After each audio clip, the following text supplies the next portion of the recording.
cos'è realmente un fantasma? Uno spirito inquieto che ha perso la vita e tormenta i vivi? O semplicemente qualcuno che ha perduto ciò che lo rendeva vivo? La sua anima?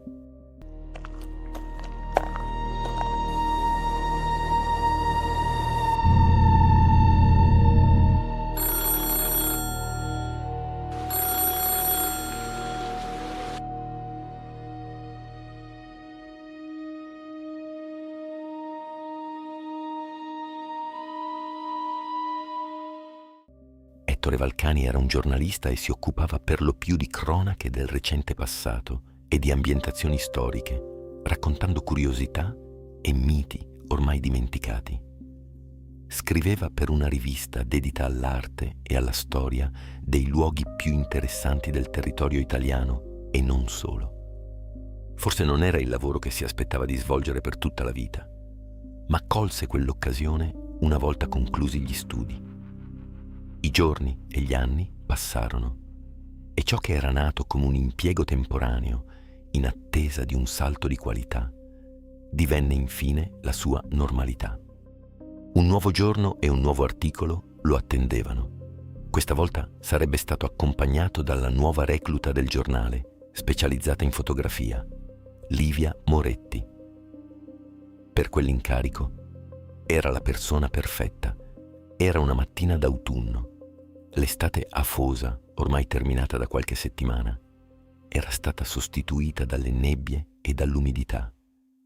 In particolar modo in quelle terre collinari, al ridosso delle montagne desiderose delle prime nevi. Ettore e Livia si trovavano in auto. Dopo un breve viaggio in treno dalla città, sede del giornale, erano giunti alla cittadina di provincia, più vicina al luogo dove erano attesi. Villa Albarelli, un'antica dimora storica che si diceva risalisse al periodo rinascimentale, protagonista di numerosi rifacimenti architettonici nel corso dei secoli. Era stata la sede dell'omonima famiglia nobiliare che tramandava titoli e possedimenti da tempi ormai dimenticati. La strada si snodava tra gli alberi. Abbandonata la città, il passaggio graduale conduceva nella natura. Non si sarebbe detto, tuttavia, che fosse una strada trascurata. Al contrario, risultava gradevole e ben tenuta. Le foglie abbandonavano i rami degli alberi e l'umidità, unita all'aria di montagna, dava quasi sollievo. I due erano accompagnati dal maggiordomo della tenuta, ora nei panni di autista, il signor Sirio. Un nome piuttosto bizzarro, forse. Nel greco antico sarebbe stato tradotto come splendente, oltre a essere il nome di una stella. Chi meglio di Sirio per quel viaggio? Lo pensarono scherzosamente entrambi. L'automobile continuò a seguire il percorso. Infine giunsero alla vista di un grande cancello circondato da alte mura di confine. Era già aperto in attesa degli ospiti. Superato l'ingresso, si ritrovarono nel vasto giardino di Villa Albarelli. La dimora si presentava su 3 piani, con numerose finestre e rampicanti accuratamente curati che si insinuavano tra le fessure delle mura in mattoni e le colonne dell'ingresso principale.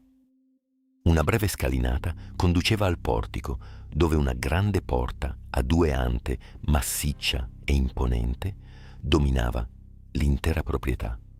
Un uomo li attendeva in piedi sul gradino più alto, al riparo dal sole. Appena li vide arrivare, diede loro il benvenuto e chiese a Sirio di sistemare i bagagli nelle rispettive stanze. Si trattava di Filippo Albarelli, fratello dell'attuale conte. Dopo una breve presentazione, gli ospiti entrarono nella residenza con la promessa di conoscere presto i padroni di casa e con la curiosità di ammirarne finalmente gli interni. Una grande sala d'ingresso li accolse. I pavimenti presentavano motivi rinascimentali, mentre le pareti erano colme di dipinti e decorazioni tali da far pensare a un castello medievale, seppur reinterpretato con il gusto e la cura dei contemporanei proprietari. Come l'accesso a un labirinto, Ai lati si snodavano numerose porte che conducevano alle varie stanze, mentre al centro una scala a 2 rampe, impreziosita da corrimano in marmo, saliva verso il piano intermedio. Come se avessero concordato un ingresso scenografico, i padroni di casa comparvero pochi istanti dopo, scendendo lentamente i gradini con aristocratica compostezza. Lorenzo ed Elena Albarelli. Ettore e Livia erano già pronti ad annotare particolari e a scattare fotografie. Affascinati da quella sorta di museo vivente, mantennero comunque un atteggiamento professionale. Per Ettore non si trattava certo del primo incarico di quel genere, mentre per Livia rappresentava l'occasione ideale per mettere in mostra il proprio talento. Ogni ambiente sembrava custodire segreti e memorie. Quelle 2 giornate non sarebbero state sufficienti per scoprire tutto ciò che la proprietà aveva da raccontare, ma nessuno dei 2 si soffermò su quel pensiero. Fu Lorenzo a fare loro da guida. Mostrò innanzitutto il piano terra e le sale dedicate all'intrattenimento degli ospiti. Ampi saloni, piccole collezioni di antiquariato, una sala con camino destinata ai sigari e ai liquori più pregiati. Ogni ambiente era impreziosito da tende lussuose, dipinti appartenenti a epoche differenti, busti in marmo, spade e armature. Al piano superiore si trovavano invece le camere degli ospiti e gli alloggi della servitù, ora occupati da Sirio e da occasionali visitatori o amici della famiglia. Infine raggiunsero il secondo piano, dove si trovavano gli appartamenti nobiliari e lo studio museo del conte. Nel corso della giornata visitarono la residenza e i giardini, ammirandone le antiche meraviglie e annotando ogni dettaglio che potesse rivelarsi utile per l'articolo. Sarebbe stato un grande servizio, pensarono, forse uno dei migliori realizzati negli ultimi anni. Quella sera cenarono nella dimora. Per entrambi rappresentava un onore e un privilegio. Avrebbero trascorso la notte come ospiti della famiglia, così da definire il giorno seguente gli ultimi dettagli dell'articolo e realizzare un'intervista conclusiva al conte sulla propria storia e su quella della casata. Al termine della cena, Lorenzo invitò Ettore a raggiungerlo nella grande sala degli ospiti al piano terra per condividere un drink e un sigaro. Il conte era un uomo elegante, tanto nell'aspetto quanto nei modi. La conversazione proseguì piacevolmente per qualche tempo, accompagnata dal profumo del tabacco e da un buon whisky. Poi Lorenzo interruppe con garbo l'argomento che stavano affrontando e introdusse una vicenda che, a suo giudizio, risultava assai più interessante. Ettore portava sempre con sé un taccuino di riserva nella tasca interna della giacca. Da giornalista esperto qual era, lo estrasse immediatamente e cominciò ad annotare. Da generazioni, raccontò il conte, nella famiglia Albarelli si tramandava la leggenda di un cavaliere che aveva subito un grave torto dopo anni di fedele servizio alla casata. Precisò che si trattava di una storia raccontata ai bambini, utile a spaventarli e, al tempo stesso, a trasmettere una lezione morale. Secondo quel racconto, era necessario rispettare sempre coloro che servivano la famiglia. Il cavaliere aveva combattuto numerose battaglie in difesa degli Albarelli, conquistando fama e prestigio. Il popolo lo rispettava profondamente. Era divenuto uno dei pochi uomini degni di vivere all'interno della residenza come guardia del corpo e comandante delle truppe. Tuttavia, un giorno accadde qualcosa di terribile. La fama portava inevitabilmente con sé l'invidia. Molti mal sopportavano il fatto che quel guerriero fosse diventato più popolare persino del conte dell'epoca. Fu così che la madre del cavaliere venne accusata di stregoneria. L'uomo comprese immediatamente che si trattava di una messinscena orchestrata per colpirlo indirettamente. Il conte Albarelli, tuttavia, non intervenne. temeva di entrare in conflitto con il potere religioso della regione. Invitò il suo fedele servitore ad attendere con fiducia, sostenendo che non vi fosse altra soluzione. Ma quell'attesa terminò nel peggiore dei modi.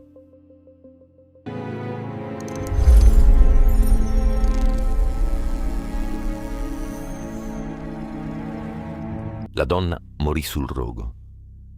Accecato dalla rabbia, il cavaliere tentò di liberarla. Ne nacque uno scontro che portò infine alla sua cattura.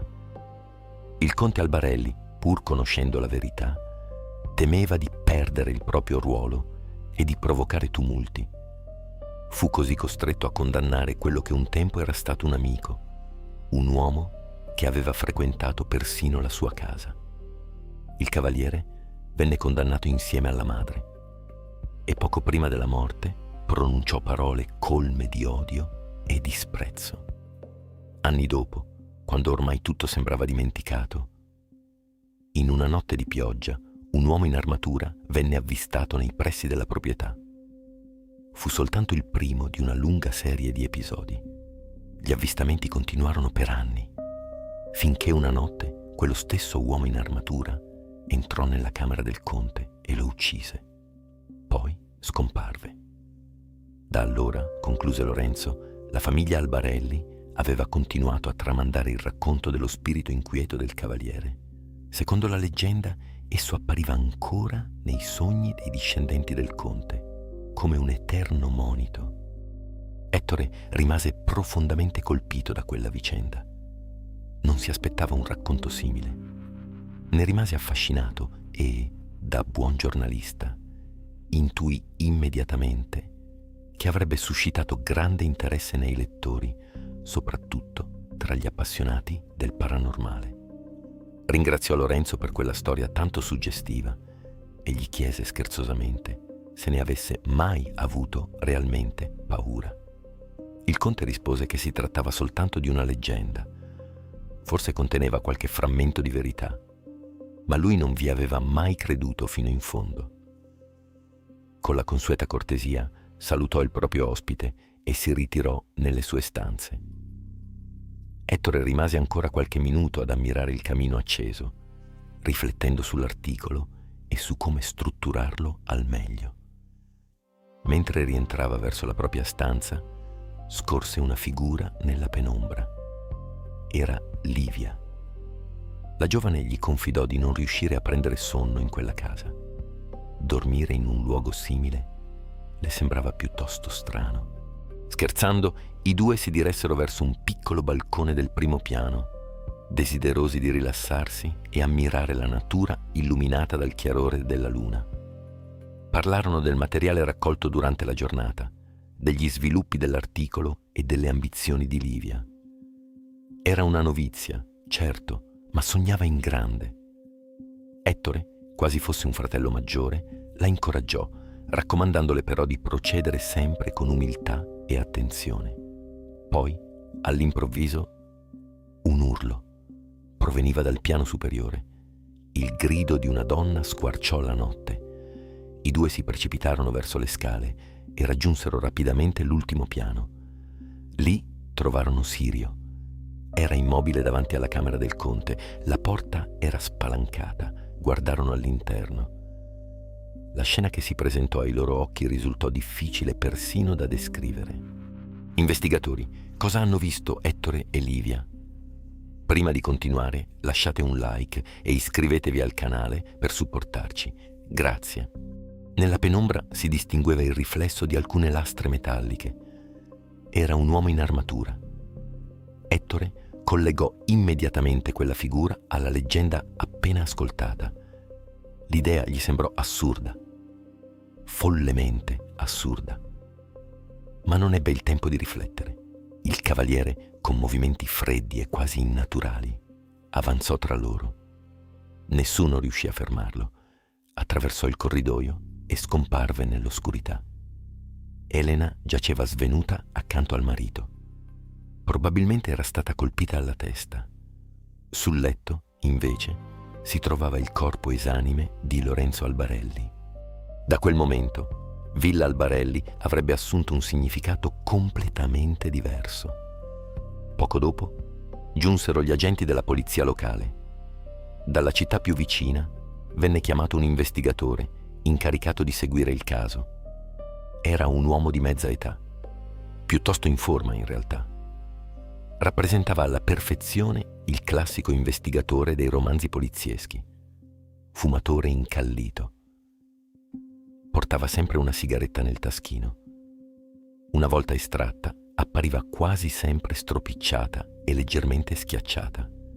La accendeva soltanto quando riusciva a trovare un filo logico nel ragionamento, come se quella sigaretta costituisse una ricompensa personale.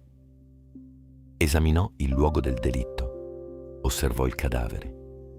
L'arma non era stata rinvenuta, ma risultava evidente che un corpo contundente avesse provocato la morte del conte. Tuttavia, faticava a credere ai racconti dei presenti. Un cavaliere fantasma?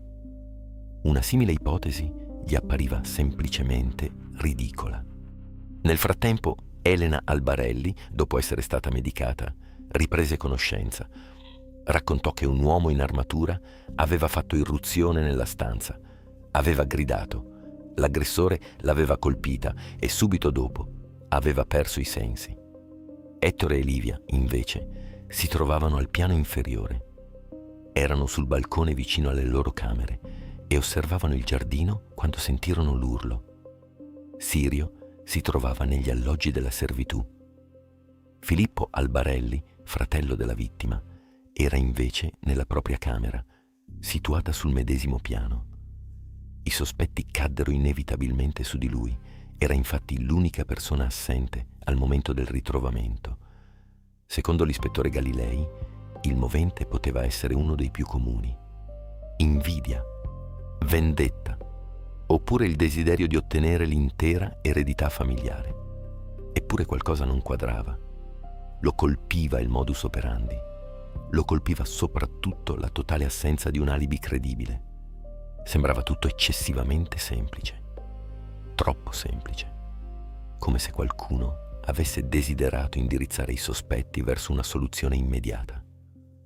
Mancava ancora un tassello. Per questo motivo, Galilei decise di proseguire le indagini senza lasciarsi trascinare da conclusioni affrettate. Gli agenti iniziarono a ispezionare la proprietà con maggiore attenzione. Nel frattempo, l'ispettore interrogò Ettore riguardo alla leggenda del cavaliere. Forse, pensò, qualche dettaglio apparentemente insignificante avrebbe potuto rivelarsi utile. Investigatori, cosa pensate sia realmente successo? È stato Filippo a compiere il delitto? Forse uno dei presenti è coinvolto in modo indiretto? Oppure manca ancora un personaggio fondamentale? Scrivetelo nei commenti. Vedremo chi avrà indovinato. La notte lasciò lentamente spazio all'alba. Eppure non vi furono sviluppi significativi. Nessuno poteva lasciare la tenuta, almeno per il momento. Tutti rimanevano potenziali sospettati. Ettore pensò tra sé e sé che, improvvisamente, si era ritrovato protagonista di un caso di cronaca nera anziché di un semplice articolo storico. Forse sarebbe stato opportuno avvisare la redazione. L'ispettore gli concesse di effettuare una telefonata. Con una certa dose di sconforto, il giornalista scese le scale e raggiunse il piano terra, dove si trovava il telefono. Che cosa avrebbe dovuto raccontare al direttore? Come spiegare una situazione simile? In fondo non gli restava che dire la verità. Nulla avrebbe potuto cambiare ciò che era accaduto. Pensò anche a Livia. Quella avrebbe dovuto essere la sua prima grande occasione professionale. Invece si era trasformata in qualcosa di completamente diverso. Mentre la mente gli si affollava di pensieri, il suo sguardo si soffermò su un quadro appeso in fondo alla sala. Raffigurava Lorenzo ed Elena. Dietro quell'opera si intuiva una notevole maestria artistica. Tuttavia, Ettore vi si avvicinò. Gli sembrava di aver notato qualcosa che, dalla distanza, non era riuscito a identificare con precisione. Il dipinto pareva essere stato spostato di recente, forse durante le pulizie effettuate da Sirio. La differenza tra la zona coperta e il resto della parete risultava evidente. Polvere e colore rivelavano che era stato rimesso al proprio posto con una certa fretta, senza particolare attenzione. Inoltre, una lieve ammaccatura deformava la tela. La luce che vi si rifletteva sopra contribuiva a creare un effetto insolito. Ecco cosa aveva attirato la sua attenzione. Quasi inconsapevolmente, Ettore mosse il quadro. Fu allora che notò qualcosa di ancora più strano. Il battiscopa appariva interrotto esattamente lungo la larghezza della cornice. Una porta segreta? L'idea lo fece quasi sorridere. La follia di quella casa stava forse iniziando a contagiarlo. Devo fare quella telefonata, pensò, e tornare a casa il prima possibile. In quel momento si accorse della presenza di Livia alle sue spalle. Incuriosita dal comportamento dell'amico, gli chiese cosa stesse osservando con tanta attenzione. Livia, fedele alla propria natura impulsiva e intraprendente, afferrò il quadro e lo inclinò leggermente, prima verso destra, poi verso sinistra. Uno scatto. Un rumore secco risuonò all'interno della parete. Subito dopo, una porta si aprì lentamente proprio dietro il dipinto. I due si guardarono. Se fosse stata follia o semplice spirito d'avventura, nessuno dei due avrebbe saputo dirlo, ma decisero di attraversare quel passaggio. L'oscurità li avvolse immediatamente.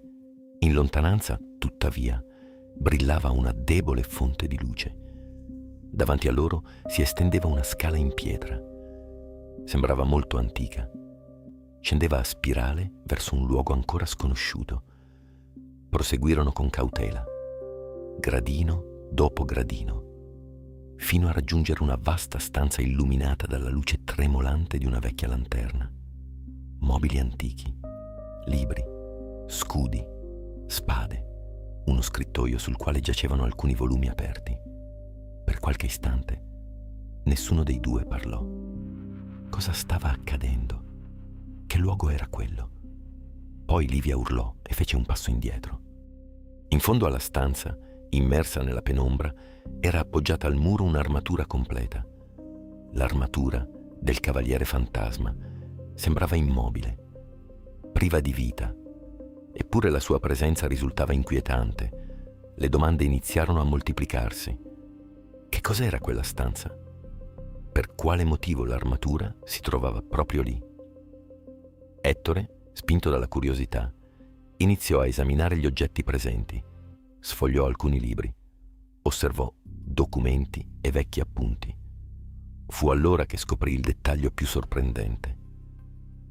Uno dei volumi aperti raccontava proprio la vicenda originale del cavaliere tradito. Accanto al libro si trovava un foglio. Sembrava essere stato scritto di recente. Vi era riportata una sola frase. Oggi come allora, i peccati saranno portati alla luce. Investigatori, cosa può significare questa frase? A cosa potrebbe riferirsi?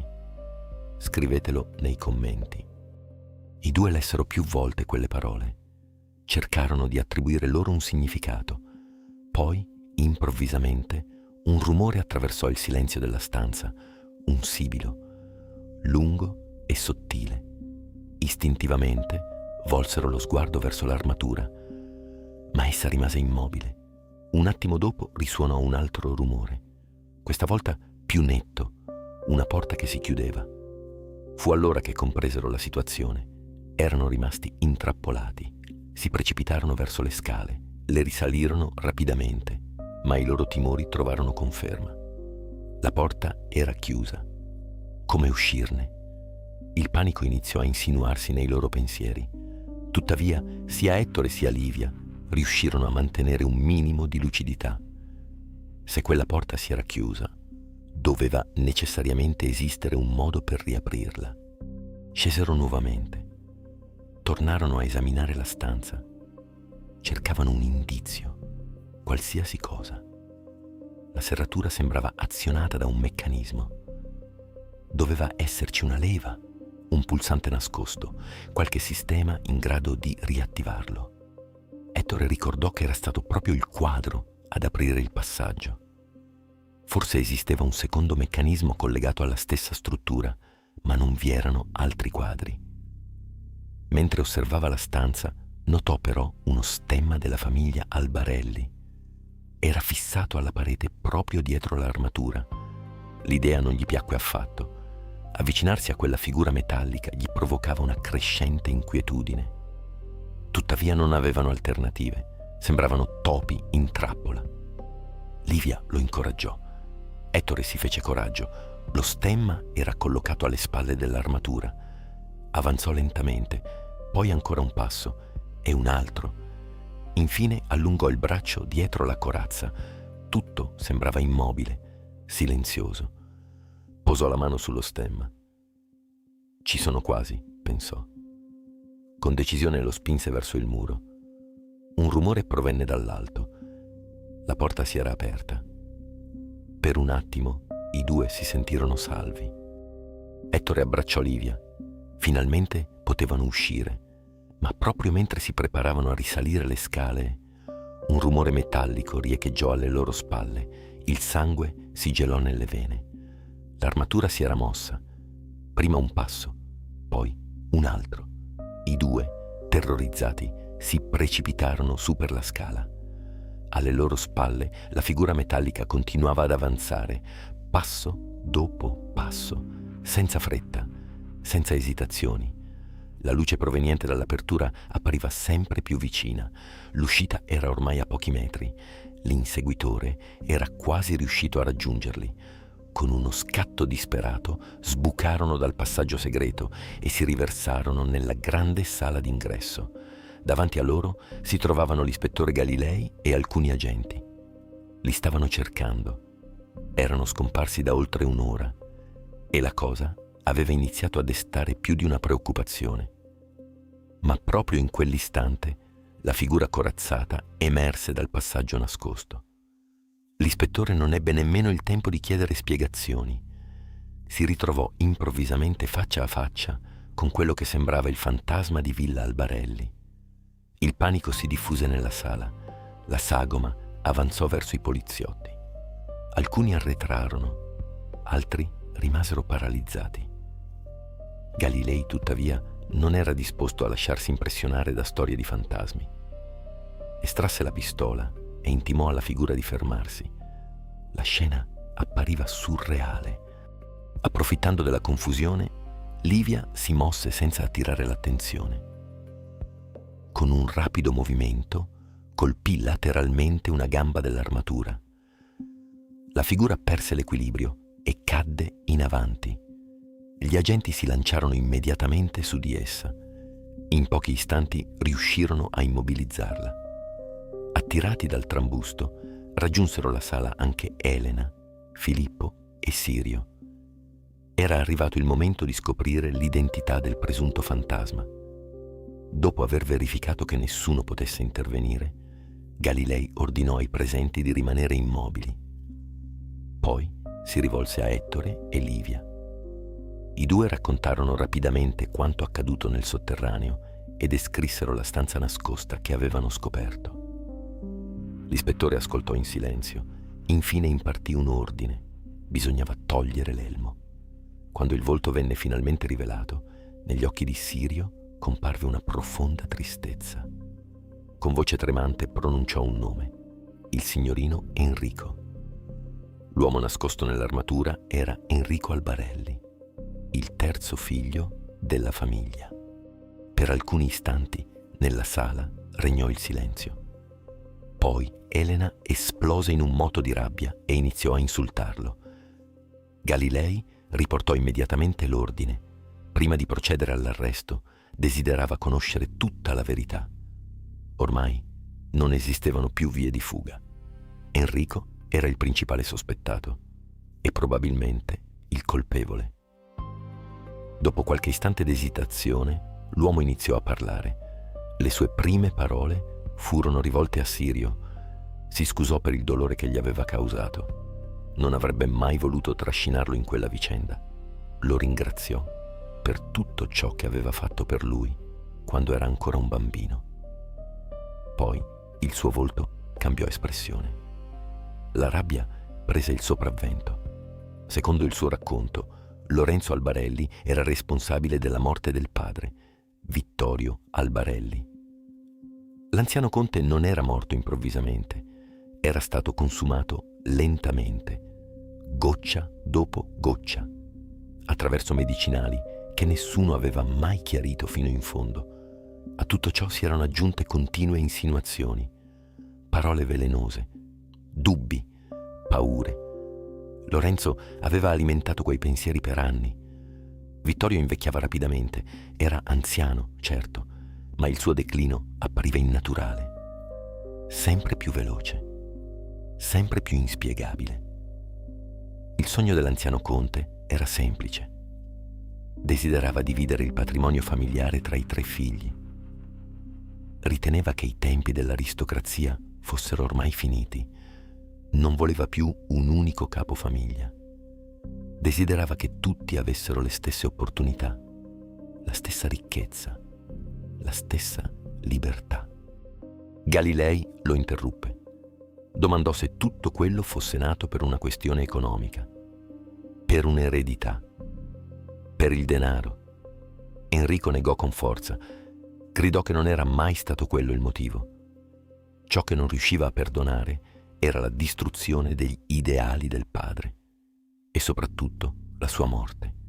Raccontò che dopo anni trascorsi a covare rancore aveva ricordato una vecchia stanza segreta che Sirio gli aveva mostrato quando era bambino, un luogo nascosto, un rifugio lontano dai problemi del mondo. Dopo la morte del padre aveva vissuto per anni all'estero, eppure quel pensiero continuava a perseguitarlo. Tornava spesso alla tenuta, osservava, ascoltava, ma non possedeva prove sufficienti per accusare il fratello. Nel frattempo Lorenzo continuava a mostrarsi arrogante.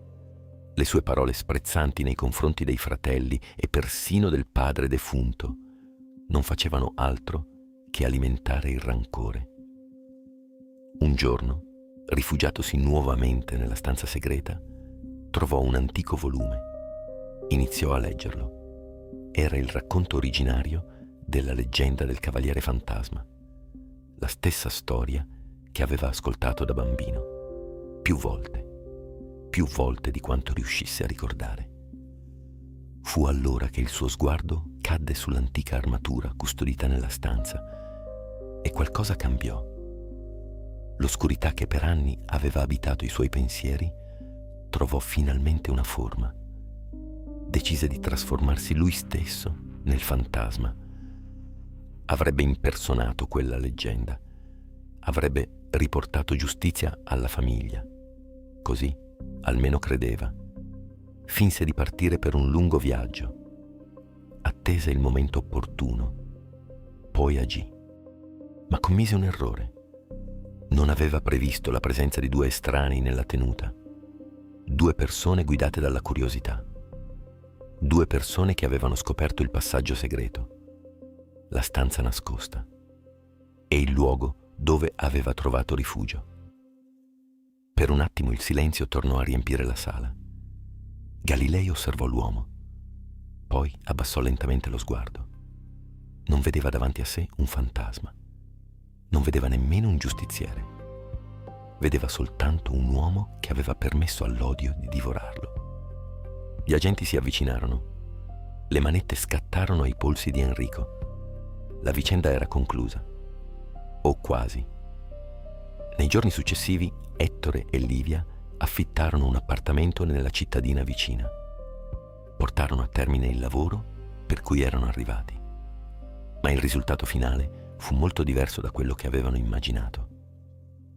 Raccontarono la storia di una famiglia nobiliare, di una dimora carica di memorie, di una leggenda tramandata per generazioni, e di come la vendetta, proprio come un fantasma, potesse sopravvivere al tempo, molto più a lungo degli uomini che la generano. C'è qualcosa che non ti ho detto. Se vuoi continuare a indagare, iscriviti. E se questa storia ti ha colpito, lascia un like.